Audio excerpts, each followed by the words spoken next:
I have a story that will make you question everything you know about ghosts, and it all begins with this one unexplained photograph. This is the Brown Lady of Rainham Hall, captured on film in 1936 by two photographers on assignment for Country Life magazine. The ghostly figure descending the staircase is believed to be Lady Dorothy Walpole, whose tragic story has haunted this English manor for centuries. The Brown Lady was said to appear to several visitors of Rainham Hall, yet she was never seen before as clearly as she is in this photograph. Paranormal investigators were astounded by the clarity and authenticity of the image. Is this a trick of the lighting, or are we actually looking at a photo of an undead being? Could this image be proof that ghosts truly exist? Well, people have been coming into contact with ghosts for thousands of years, since the beginning of humanity, in fact. So, assuming that ghosts do exist, we must first ask the question, where do they exist? You see, we live in two realities. One is the physical world we all share. The other is the reality we experience individually, created by our minds. Let's quickly break down the difference between these two, and then we'll circle back to see where ghosts fit into all of this.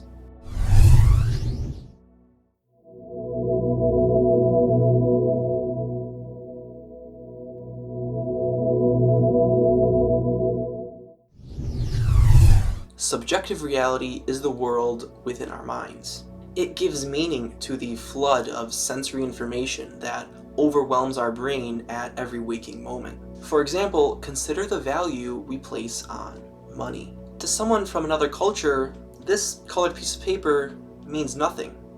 Yet within our subjective experience, it has value. In contrast, objective reality is reality in its raw form, free from the influence of our human perspectives. In objective reality, this is simply just a piece of paper.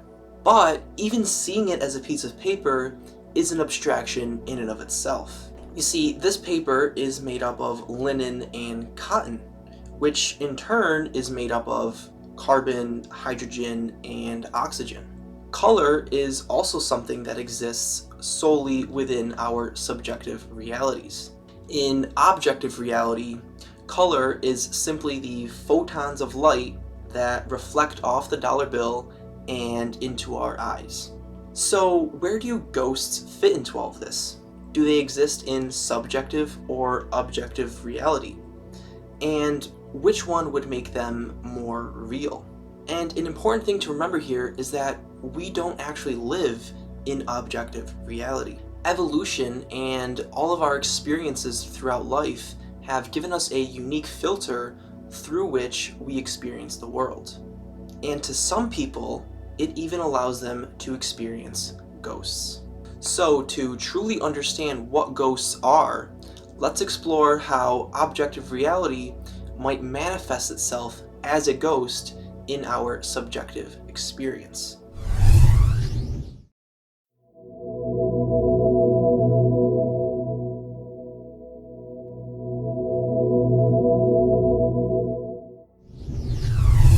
Have you ever felt like you were being watched? Maybe you enter a room and quickly get goosebumps and a chill down your spine. You might think to yourself, I feel a presence. Well, good news, it might not actually be a presence after all. What you may be experiencing are the effects of infrasound. Infrasound are sound waves that exist just below the human level of hearing, vibrating in the range of 1 to 20 hertz. These low-frequency vibrations cause feelings of uneasiness, paranoia, and even audio hallucinations like murmurs or voices in your head. Ooh, creepy. Infrasound is often produced by low-vibrating machinery, and that's why it can be experienced in factories or old buildings, with it being produced by volcanoes, earthquakes, avalanches, and even the ocean. Some scientists think that the haunting mysteries and disappearances from places like the Bermuda Triangle is due to infrasound activity produced by the ocean. And if all that isn't scary enough, the right infrasound frequency can even cause resonant vibrations in your eyeballs to give you visual hallucinations. These visuals blur your vision and cause you to see floating lights and apparitions that really aren't there. And speaking of things that aren't there,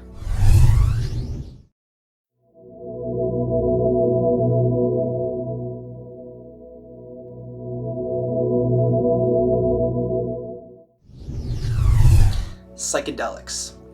These are some of the most powerful substances on the planet, and many people report coming into contact with entities while on these substances. In fact, they are so powerful and integral to the human experience that many scientists now believe that psychedelics are responsible for the mystical experiences that founded most, if not all, of the world's religion. But are psychedelics merely a figment of our imagination? Or do they actually allow us to peer beyond the veil of reality and experience a higher power? Let me know your thoughts on that down below. Because anyone who has had a psychedelic experience will tell you it doesn't feel like a hallucination. It feels real. Sometimes it even feels more real than real life. So, knowing that these substances exist in the world and have always existed, there's a good chance that people have taken them willingly or unwillingly and came into contact with the supernatural world. Two famous examples of people being unwillingly haunted by psychedelics is from the Salem witch trials and St. Anthony's fire. In both cases, people experienced fungal poisoning. Those afflicted by the poisoning experienced convulsions, vomiting, and hallucinations, with many people at the time believing that they were being possessed by demons, haunted by spirits, and cursed by God.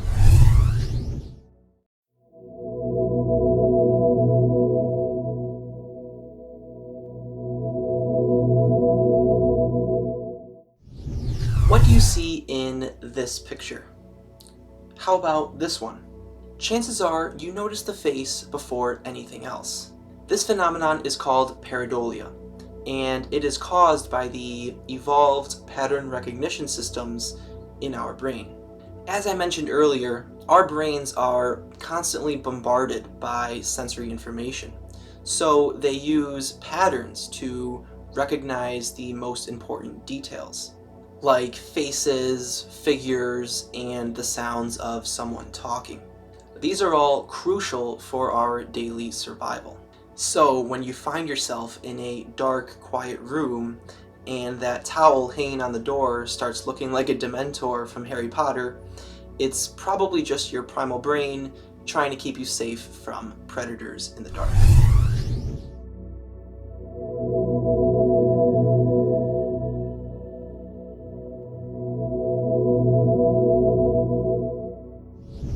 Okay, so the towel on your door isn't a Dementor, and the pile of clothes on your chair isn't a small ghost watching you sleep. But what about the giant demon sitting on your chest, rendering you unable to move or scream? Well, don't worry, that is just your friendly sleep paralysis demon. Sleep paralysis is a phenomenon that happens when your brain accidentally wakes up while your body is still asleep.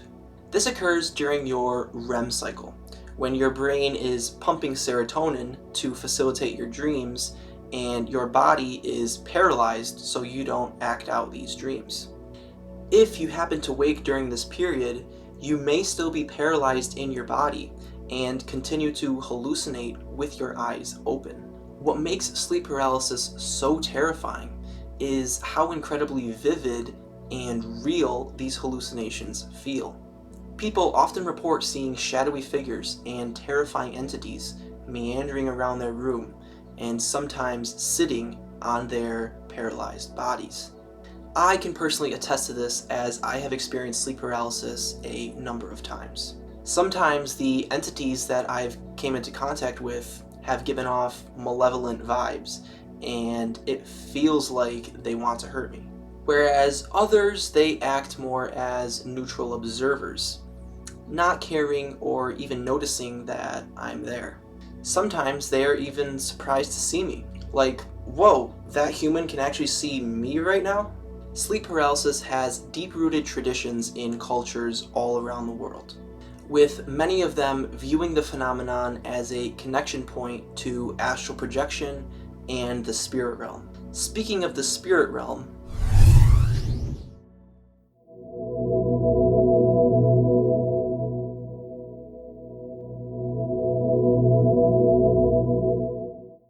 picture this. You're a tourist visiting the beaches of Normandy, France, a famous battleground from World War II. Suddenly, you catch a glimpse of a shadowy figure of what looks like a soldier hiding behind a tree. You blink, and it's vanished. These types of sightings are not uncommon, especially around battlefields. Many visitors report similar sightings and are often accompanied by feelings of heaviness and dread. Some scientists suggest that these sightings could be the result of a phenomenon called Morphic Resonance. Morphic resonance is the name of a theory put forth by a biologist named Rupert Sheldrake. Sheldrake proposes that there exists an ether or field which permeates all matter and is able to store memory. When events of high energy and emotion happen in a place, the memory of that event gets imbued into the fabric of reality in that space. People who are more attuned to the subtle energies of their body are more susceptible to experience the paranormal phenomenon of morphic resonance. Now, as of right now, it is a pseudoscientific theory. However, I wanted to add it into this video as I think there is some truth to be found in Sheldrake's work, especially in his ideas of collective consciousness. Many cultures across space and time have also described a similar phenomenon, most famously the existence of the Akashic Records. If you haven't heard of the Akashic Records, it's basically a library of information that exists outside of our 3D space-time. Within this library exists all of the knowledge of the universe throughout its past, present, and future. Personally, as someone who is interested in psychic phenomenon and spirituality, the Akashic Records and Morphic Resonance is something that I enjoy exploring through meditation and other altered states of consciousness. So let me know if you have any experience with accessing the Akashic Records. I'm also planning on doing a video on my experiences with astral projection soon, so subscribe to the channel and stick around, you're not going to want to miss it. So, the brown lady of Raynham Hall. Is she still haunting the estate today?